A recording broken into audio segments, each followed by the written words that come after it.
This clip is brought to you by SaveWithConrad.com.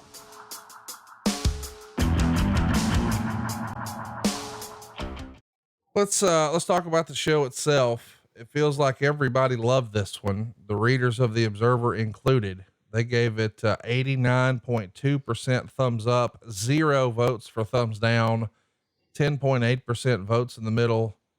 Pretty interesting to look back at a show 5 years ago and nobody had a thumbs down.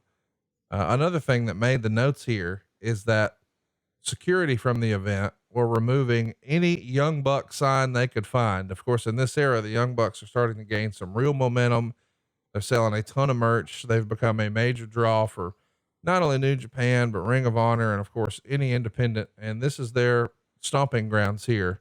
You know, they're both from that part of the world in California, and Pro Wrestling Guerrilla helped really spread the word of what they were doing. But this is not news, right? For years and years, you guys, well, not just you guys, but all wrestling companies have had a little bit of a situation to handle with fans bringing signs that weren't exactly pushing the product, right? Yeah. And you know what? I could never understand. You know, to me, it wasn't that big a deal, jerking a sign, leaving a sign out there. Who cares? You know, yeah. And by and large, you know, there was decades that went by that the company didn't even recognize other wrestlers or other wrestling companies. They just didn't acknowledge it, no matter what you saw or what signs or whatever. It was, it just kind of, I could never figure out how that in America can even be legal to go snatch someone's sign that doesn't have profanity. It's not lewd. It's not anything that would, not be, you know, PG or whatever your product was at the time. I don't even know how you do that. Right. But I guess because nobody ever contested it. You know what I mean?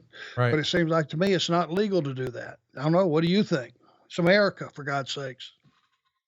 Yeah, it is interesting, you know, when you think about freedom of speech and all that, but at the same time, I guess if you're signing up to be on a TV show, I don't know. Maybe we need to ask Dawkins about that sometime. Let's talk about some other news and notes heading in here. Paige is actually going to appear on the Conan O'Brien show on October 22nd. And the funny part of this appearance to me is the company, WWE, never plugs it on TV. And she's on there to promote Hell in a Cell, but it's a show where she doesn't even have a match.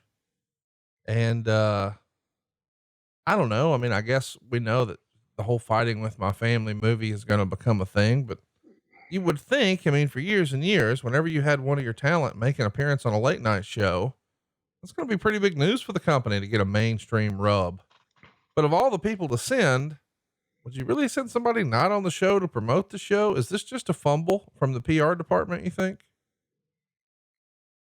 Well, if I can't think of a reason that it was her, no disrespect to her, you can't think of a reason that it was her. It doesn't make a lot of sense, does it? Right. It feels like somebody woke up the day of the show and went, you know, oh yeah, by the way, we need somebody for Conan. We'll send Paige. She's not doing anything. Everything should have been driving that show. Should have been Nikki Bella or it should have been Charlotte. If you're going to go that route. Right. I mean, it just doesn't make, and nothing else makes any sense. Hey, it's Conrad Thompson. Thanks for checking out the podcast here on YouTube. Be sure to hit the subscribe button and the notifications bell so you get a notice anytime we upload some new content. And go save yourself some money right now. If you're in a 30-year loan or you have credit card debt, it's not a matter of if I can save you money. It's a matter of how much. Find out right now for free at SaveWithConrad.com.